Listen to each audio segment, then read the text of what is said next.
Now, I'm sure that we could all think of at least one example of when we did something really stupid as teenagers because of peer pressure. Yet, even as adults, we still face peer pressure, don't we? And unfortunately, one of the worst places for it is in the church.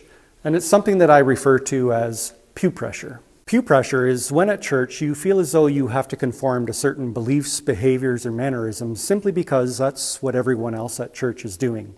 And pew pressure comes in two basic forms.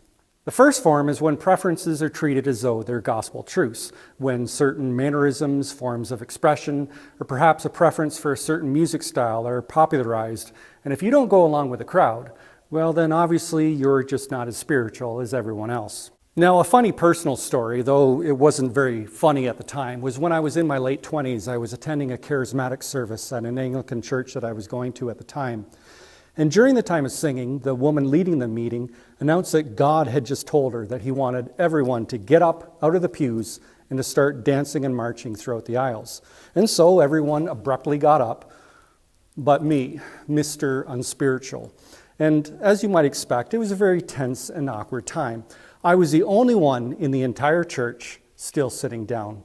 Now, I really wish I could say that I didn't cave into the pew pressure that evening, but it wasn't long before someone came up and was tugging at my arm.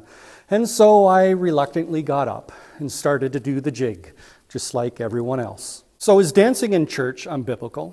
Well, no, but it's certainly not my preference. And that's what distinguishes this form of pew pressure from the next one. It's not as though you're being pressured into doing anything unbiblical per se, but rather you're being pressured into treating someone else's preference as though it were a direct command from God himself. So this next form of pew pressure is the most dangerous of the two.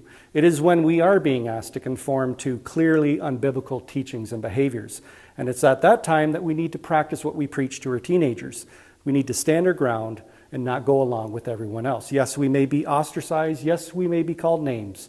But at least we'll be conforming ourselves to the image of Christ and not to a false one. Keep searching. Hey, thanks so much for watching. Please show your support for what I'm trying to do here at Segue to Reason by sending me absolutely no money. Instead, subscribe to this channel, share this video, and like and follow my new Facebook page, link in the description down below. Godspeed.